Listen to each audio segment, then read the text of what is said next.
They say even our gold at Fort Knox is no longer there. It's all been assembled in deep vaults in Geneva, Switzerland. So just what is this piece of paper worth? It's not worth silver anymore. It's not worth gold. Well, it's worth whatever the Federal Reserve says it's worth. By printing more of them, as they did during the presidency of Jimmy Carter, they decreased its value. The more dollars there were, the less each was worth. Or they can print less of them. They can constrict the money supply. They can call these in on loans. And then they can cause a depression. Mr. Alan Greenspan, who presently is the chairman of the Federal Reserve Board, he wrote an article in 1958, and he said that the Federal Reserve manipulation of currency, or the money supply in the 1920s, is what brought on the stock market crash of 1929. And Mr. Greenspan says, quote, caused the American economy to collapse. Our lives, our fortunes, and our honor today are at the mercy of the Federal Reserve Board. And I'm sure most of you think that it's just another government agency. The Federal Reserve System is no more a part of our federal government than is Federal Express, the overnight package delivery people, or the federal dry cleaners. The Federal Reserve System is a private corporation owned by private individuals.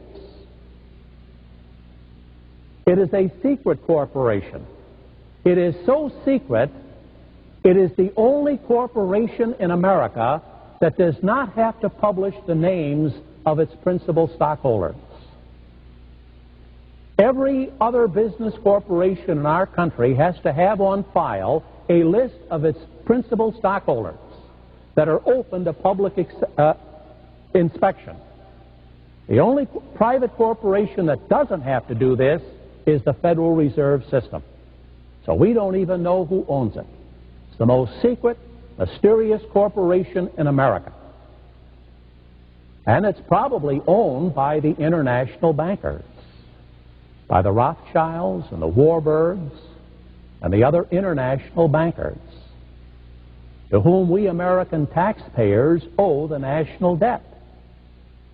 You know, sometimes the press will tell us, well, don't worry about the national debt, we owe it to ourselves. Well, if we owe that national debt to ourselves, why do we have to pay $100 billion a year in interest on it?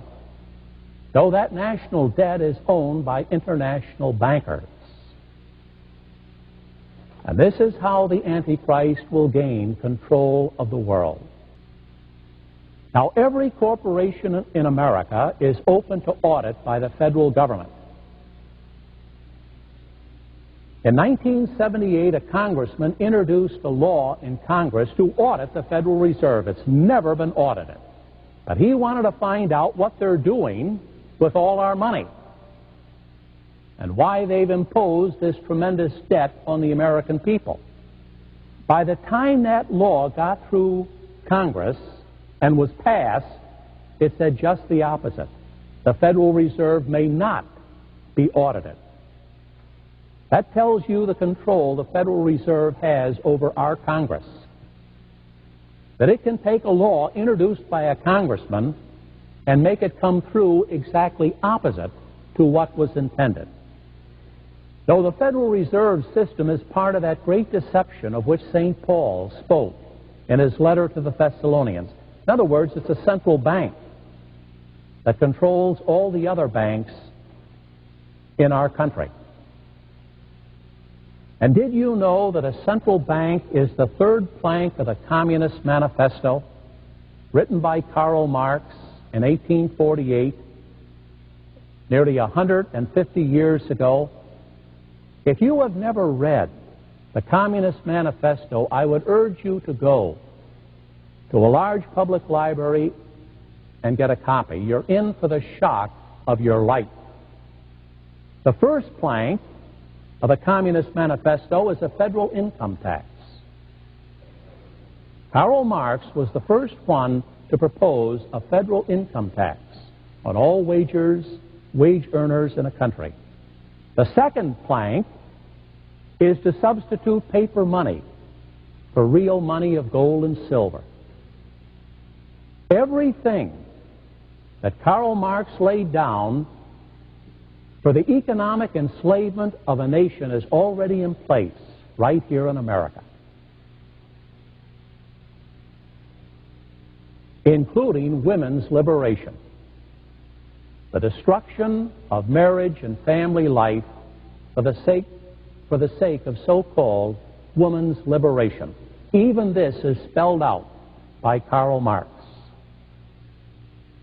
So where is the reign of the Antichrist in the world today? Well, it's in Russia, where you have the economic enslavement of an entire people. It's in China, where these people are nothing but slave laborers for the Communist Party. The reign of the Antichrist is in Cambodia, where 3 million Cambodians were slaughtered by their own government. It's in Vietnam, it's in Laos, it's in Poland, Czechoslovakia, Yugoslavia, and right here in the United States. We are under the Communist Manifesto already. And this is what Daniel warned us about. He said most people would be totally unaware that they were being taken over by the Antichrist. When did our beloved America fall under the control of the Antichrist? We know the exact date.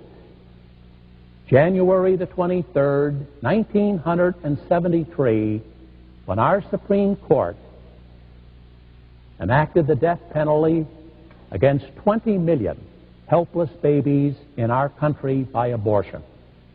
This was a sign that we had fallen under the control of the Antichrist. Whenever the devil gets control of a nation, and I don't care where it is, he demands human sacrifice. That is the price that those who give themselves to the devil must pay.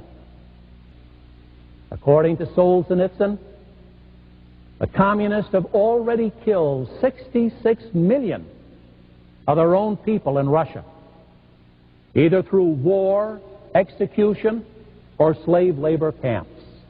That is the price that the communists paid to Lucifer and to his Antichrist. So where is the reign of the Antichrist today? Well, practically 2/3 of our planet has already been subjected to his power and authority. And as far as the rest of the world goes, it is just a matter of time. The World Bank will see to it that every other nation is brought to its knees through inflation, through a huge national debt. Everybody will be enslaved to this World Bank, whose chief executive is the Antichrist. The Bible and tradition also warn us that the agents of the Antichrist will infiltrate the Catholic Church and will take over its visible structures. I'm afraid this is what we are seeing today, not only in America, but throughout the world.